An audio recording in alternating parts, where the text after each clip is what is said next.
All right, hi, and welcome back, Attorney Steve Vondran. Today we're talking about, let's go to our blog right here. We are talking about MICKEY, free for you and me.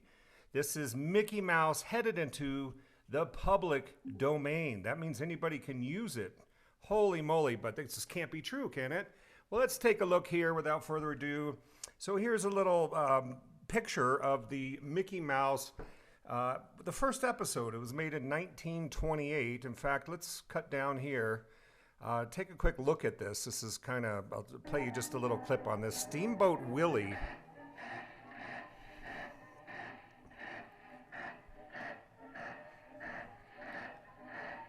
And so this was the first Mickey Mouse cartoon. This is a 7-minute video. There you can see Mickey having a good time cruising down. I haven't seen the movie, Cruising Down the Mississippi. I'm not quite sure. Anyway, so this was launched in 1928 and is now in the public domain. So this character right here, Mickey Mouse, this version, not the newest versions, this version has no longer copyrights as of January 1st, 2024. So people are free to use this in 2024. So I just wanted to show you that real quick. So what happened originally, this was a creation in 1928. Okay, so Walt Disney was founded 1923. 5 years later, they launched this video. At the time, the law in effect was the 1909 Copyright Act, which provided for 28 years of protection plus another 28 extension, total of 56 years of exclusive copyright protection, the exclusive right to copy, make derivative works, publicly perform, publicly display, those kinds of things. So obviously the 56 years was coming up, so Disney didn't want to lose the rights to their copyright. So of course they lobbied Congress right here for the term extension. This was in the 1976 Copyright Act, and so they gave an extension. So it went from 56 years up to a total of 75 years. So this took them to a new expiration date of 2003, okay?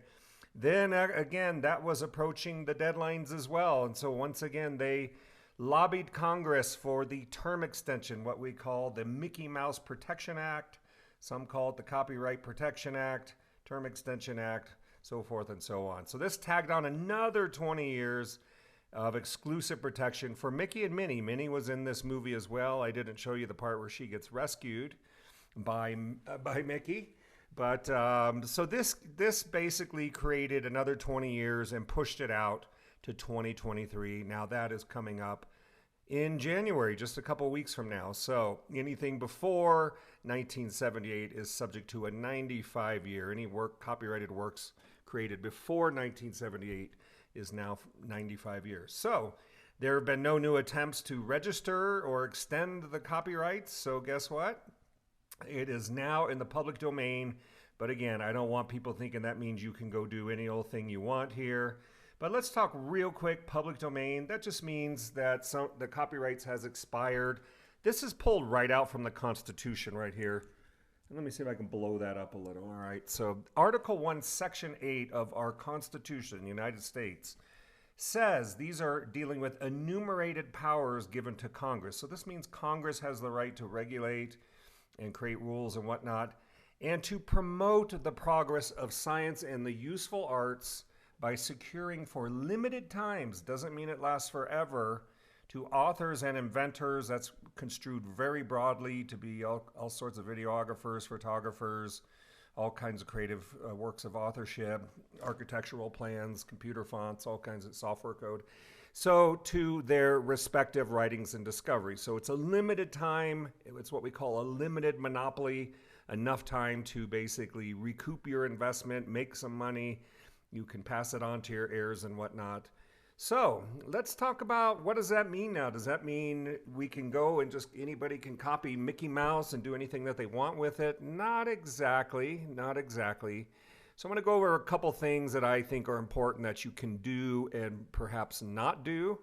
As I see here, I put here that these were, when they first started, Mickey Mouse was a little more what they call rat-like, as opposed to a lovable, adorable character with those big eyes. As you can see here, they're a little more beady, not as friendly looking of a character, and he was kind of mischievous. If you watch the whole video, you can go to my website here and watch the whole video, 7-minute video. But you can see here, not quite the same shoes. There's no white gloves, not the pretty red suit. So it's very different nowadays. But this is the character that was part of Steamboat Willie. This character is now in the public domain, okay? So some general suggestions. People say, well, what can I do? You know, I want to use it. I want to do something with it. Here's some of my tips. These are general tips. Please note this is not legal advice, and if you're planning on doing something with Mickey Mouse or Minnie Mouse from the Steamboat Willie, what I call Mickey Mouse 1.0, here's some things just to consider. Try to limit your use to making derivative works of only this version, what I call Mickey Mouse 1.0. Okay, there's been so many versions over the year, and Walt Disney, they continue to copyright their works. Every year they're putting out new things with Mickey Mouse, and they continue to copyright. So you don't have rights to use all of the Mickey Mouse contents, all the copyrighted and even trademark protected images. But try to stay within the scope of Steamboat Willie and the character in there. Next, you can probably get away with slight modifications, including choosing your own color schemes. Meaning you don't have to stick to the black and white format. You can probably add colors without anybody going crazy and this and that and the other. You could probably add a few enhancements and things like that. It's free to make a derivative work. You can add some derivative features to Mickey Mouse here. You can probably also copy the story elements. Mickey's some story about his antics while cruising down a Mississippi River or some other river, maybe out in the ocean. So you can copy the story elements. That's out of copyright protection. You can add your own unique creations. You can make, for example, Mickey and Minnie, you can make them skydivers or climbing mountains. So you can do your own kind of unique creations, again, sticking to the character here, okay? You can also use any facts, ideas, or stock elements. Facts and ideas are not protected. Some things are not protected by copyright law. For example, the idea of Mickey saving Minnie, that's just an idea, and that's something that you can implement in your derivative works or transformative works. Also, you can use newer copyrighted versions of Mickey Mouse. We just got talking about there's newer versions as to the non-copyrightable items. Again, certain things are not protected by copyright law, such as like maybe the high squeaky voice and things like that. So if you want to make a derivative and you want to put your own little high voice to it, you're probably going to be fine with that. Next, you can use anything, even if it's in the public domain, or even if it's still copyright protected by Walt Disney, one of their other characters or one of their newer versions of Mickey or Minnie, if it falls into fair use rights. Certain things such as commentary, criticism, documentary film, teaching. So, for example, I just showed you a little clip of the film there that falls under fair use. I'm teaching you about the film. I'm commenting, I'm criticizing on this, okay? So things that fall into fair use are always protected, whether they're copyrighted or not, okay? If it's fair use, it's not infringement. Next, I would not use things that are the newer copyrighted versions of Mickey Mouse. Example, where Mickey Mouse has the white gloves or wizard hat or anything else that you've seen in various movies since, for the last 20, 30, 40 years. Those are going to be protected by copyright. And again, just because this version is in the public domain doesn't mean that Disney wouldn't go after you for some reason, okay? So next, I would not use Mickey Mouse as a logo or on a product or merchandise. This could confuse consumers into believing Disney is the source or affiliation of the goods or the products. So that could violate trademark. So again, Mickey Mouse is a trademark. It represents their films, their brands, their logos. It's part of their theme park, the entrance at their theme park. So always consider basically that a trademark can last forever, and it probably will with this case with Disney. I'm sure They will never let this product go. I think there was something I read that they valued it at $15 billion with a B, $15 billion, the value of this Mickey Mouse trademark. It's incredible. So anyway, you want to make sure you're not confusing consumers. If somebody thinks that your product, you slap it on a backpack and somebody says, well, that looks like it's from Disney, you could have yourself a trademark infringement dispute, okay? Also, whenever you're using this copyrighted work, or maybe you're using it in a form that looks like a trademark, be very careful.